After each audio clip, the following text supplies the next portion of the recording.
Saman Shahid. I live in Multan. Today I will discuss with you about a new topic: how to identify and avoid toxic positivity. How does the term toxic positivity mean to you? How can someone differentiate genuine positivity from toxic positivity? Tell me. Yeah, GPT.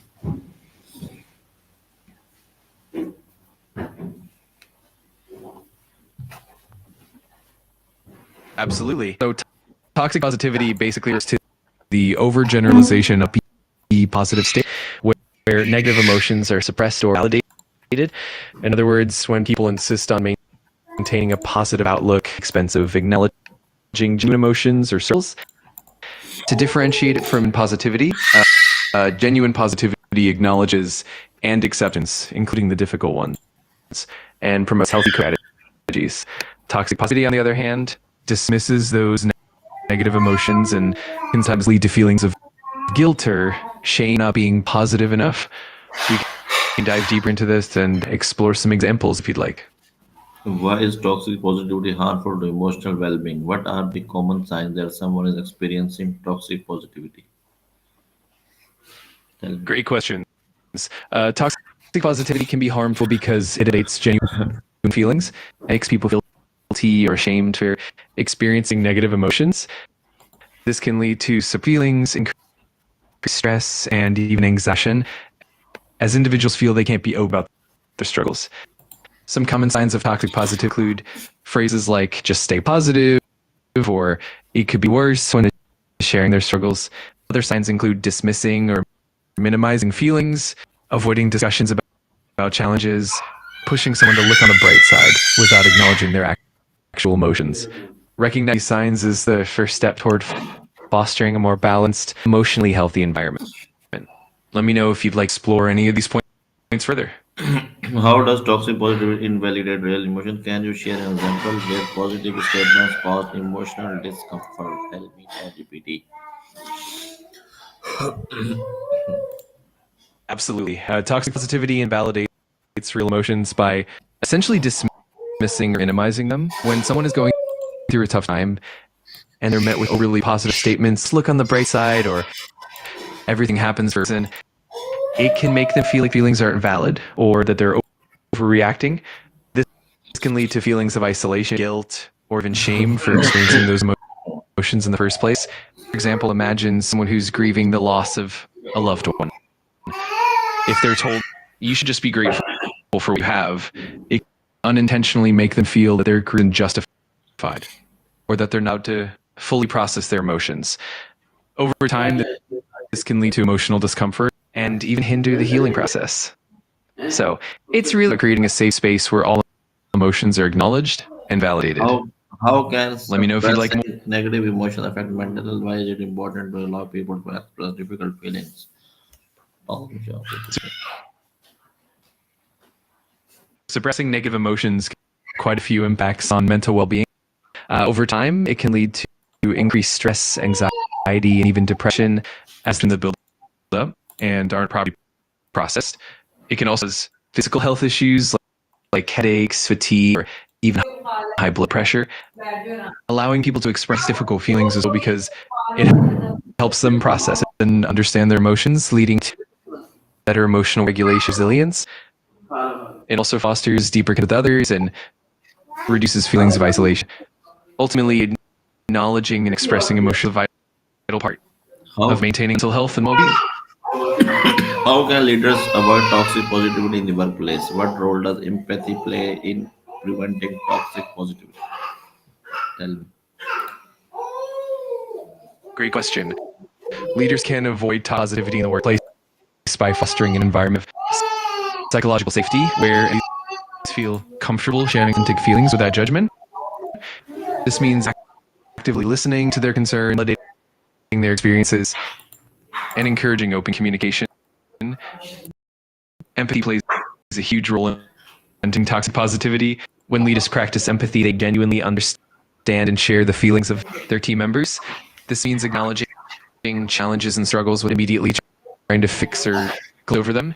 Instead of pushing for constant positivity, empathetic leaders can offer support, listen actively, and help their team navigate difficulties in a healthy, constructive way. In short, empathy, genuine emotional validation, how to more supportive, resilient, and mentally healthy workplace. How can Let me we know if you'd like to dive. respond to someone going through a tough time without being toxically positive? How does social media contribute to this spread of toxic positivity?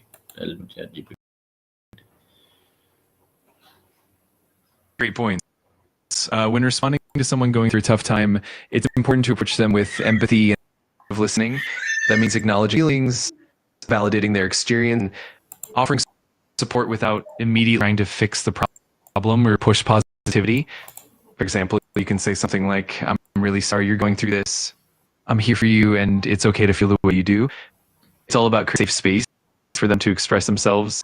As for social media, it can definitely contribute to the rate of toxic positivity. Often platforms highlight only the positive aspects of life, showcasing perfectly moments and creating unrealistic expectations. This can pressure people to be successful all the time, and it can invalidate genuine struggles or make people feel isolated if they're not completely positive.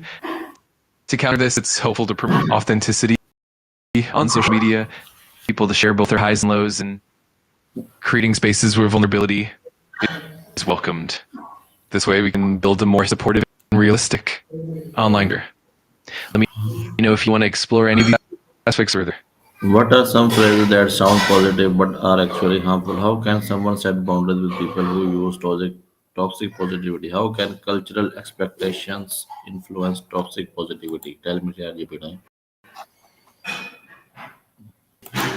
Absolutely. Some phrases that sound positive but can be harmful include things like just stay positive, it could be worse, or everything happens. And while they might be intended to comfort, they can actually minimize someone's genuine emotions and them feel invalidated.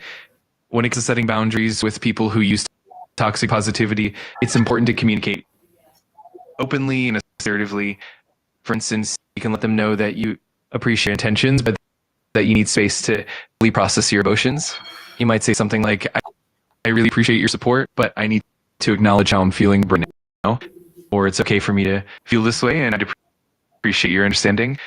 Cultural expectations can definitely influence toxic positivity. In cultures, there's a strong emphasis on maintaining the front, avoiding negative emotions, or prioritizing harmony over individual struggles.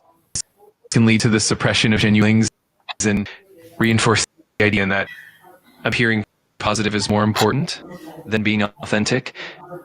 Being aware of these cultural influences can help people navigate in toxic positive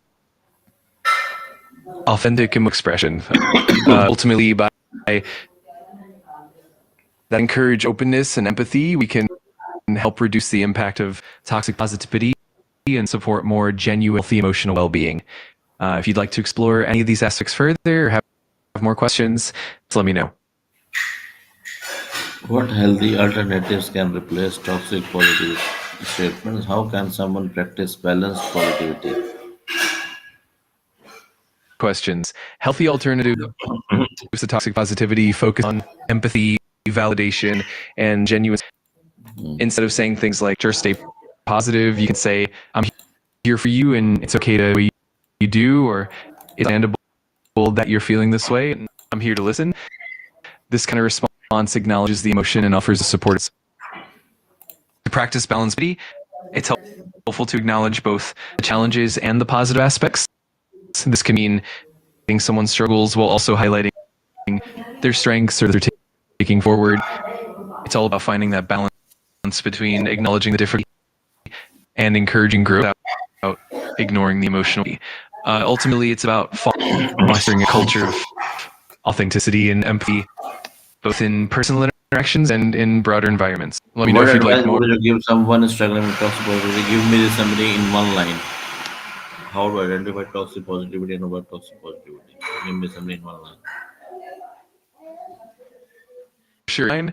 To overcome toxic positivity, focus on valuing your genuine emotions and embracing both the struggles and the positives. And to identify it, watch out for dismissive or overly simplistic responses that invalidate complex feelings. Okay. Thank you, ChatGPT, to talk with me. You're very welcome. Anytime you need to chat, I'm here. Take care and soon.